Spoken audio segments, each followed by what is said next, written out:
Hello दोस्तों, जय श्री राधे, जय श्री कृष्णा। दोस्तों, आज फिर मैं आपके साथ आ गई हूँ एक नई स्टोरी, एक नई इंटरेस्टिंग कहानी के साथ। तो चलिए शुरू करते हैं। कहानी का नाम है नसीब का लिखा। एक रोचक कहानी है, बहुत ही ज़्यादा इंटरेस्टिंग कहानी है। दोस्तों, आपने कई बार लोगों को कहते सुना होगा कि मेरे नसीब में नहीं है, या नसीब में होता तो जरूर मिल जाता, या फिर यह कहावत कि नसीब से ज्यादा किसी को नहीं मिलता जरूर सुनी होगी। आज मैं नसीब की बात इसलिए कह रही हूँ क्योंकि आज की कहानी नसीब का लिखा एक रोचक कहानी है, इसी विषय पर आधारित है। इस इंटरेस्टिंग स्टोरी को पूरा जरूर सुनिएगा। चलिए शुरू करते हैं कहानी। 15वीं सदी की यह कहानी है। किसी एक गांव में बहुत ज्ञानी पंडित रहा करता था। पंडित आजू बाजू के सारे ही गांवों में बहुत विख्यात था और इस वजह से वह धनवान भी था। पंडित का परिवार ज्यादा बड़ा नहीं था। पंडित अपनी पत्नी के साथ अपने बहुत बड़े घर में अकेला रहता था, क्योंकि पंडित को कोई बेटा नहीं था और न ही बेटी थी, जिसका विवाह पास के गांव में, और एक ही बेटी थी जिसका विवाह पास के गांव वाले एक सीमंत लड़के से हो चुका था।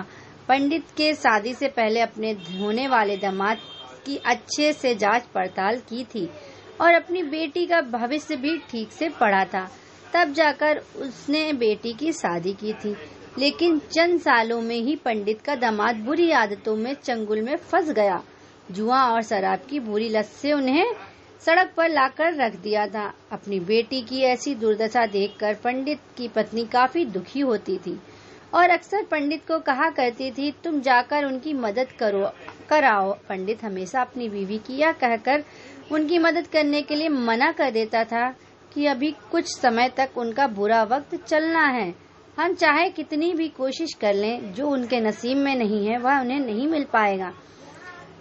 पंडित की ऐसी बातों से उसकी पत्नी काफी दुखी हो जाया करती थी और मन ही मन सोचती थी, कैसा स्वार्थी पिता है, अपनी बेटी को इतने कष्टों में देखकर भी उसकी मदद करने के लिए मना करता है। आखिर भगवान ने जो इतना सारा धन धान दिया है उसका क्या करेगा। हमें कोई और औलाद भी तो नहीं है, लेकिन ले तो देकर यही बेटी है, एक ही तो बेटी है, और उसके लिए भी कुछ नहीं करेंगे तो किसके लिए करेंगे। ऐसा पंडित ऐसा नहीं सोचता था। ऐसा नहीं है कि पंडित अपनी पुत्री से प्रेम नहीं करता था, लेकिन उसने अपनी पुत्री की कुंडली इतने अच्छे से पढ़ी थी और यह पहले ही जानता था कि वह चाहे किसी भी लड़के से शादी कर दे, लेकिन उसके जीवन में यह समय आने वाला ही था और बिना इसे भुगते उसको छुटकारा नहीं मिलने वाला था। एक दिन खाने पीने के लिए भी मोहताज हो चुके थे। पंडित की बेटी और दामाद उसके घर पर आए। पंडित ने और उसकी बीवी ने दोनों का खूब आदर सत्कार किया और खूब अच्छा खाना खिलाया।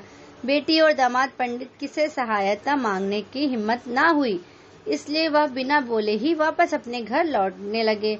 लेकिन माँ तो माँ होती है। पंडिताइन से रहा ना गया और बिना पंडित की इजाजत से उसने चोरी से छुपे बूंदी के लड्डू बनाकर उसमें सोने के सिक्के रख दिया और बेटी और दामाद को दे दिया, ताकि बेटी और दामाद कुछ आर्थिक सहायता हो सके।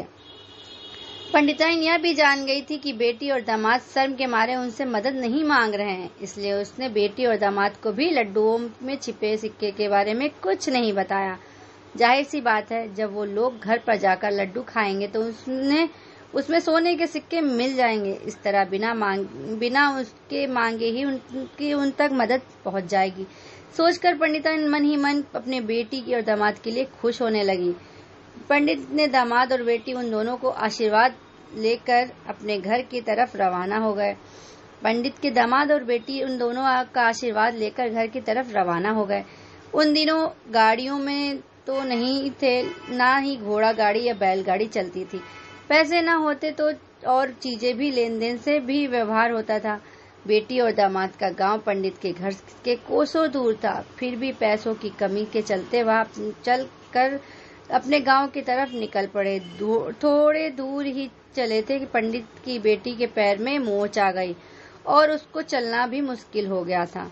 पंडित के दामाद ने जब देखा कि उसकी बीवी अब बिल्कुल चलने में सक्षम नहीं है तो उसने एक टांगा अपने घर तक किराए पर ले लिया। दोनों पति पत्नी घर टांगे में बैठकर घर पहुंच गए, लेकिन टांगे वाले को देने के लिए उनके पास पैसे नहीं थे। इसलिए पंडिताइन ने जो बूंदी के लड्डू दिए थे वही किराए के तौर पर उससे टांगे वाले को दे दिए। टांगे वाला बूंदी के लड्डू को लेकर वहां से चला गया। टांगे वाला अपने घर की तरफ जा रहा था, तब उससे एक हलवाई की दुकान दिखी। उसने सोचा कि थोड़े से बूंदी के लड्डुओं में मेरे घर के लोगों को पेट थोड़ी भरने वाला है, इससे अच्छा मैं इन बूंदी के लड्डुओं को बेचकर उससे कुछ चावल खरीद लेता हूँ। टांगे वाले ने बूंदी के लड्डू हलवाई को बेच दिए।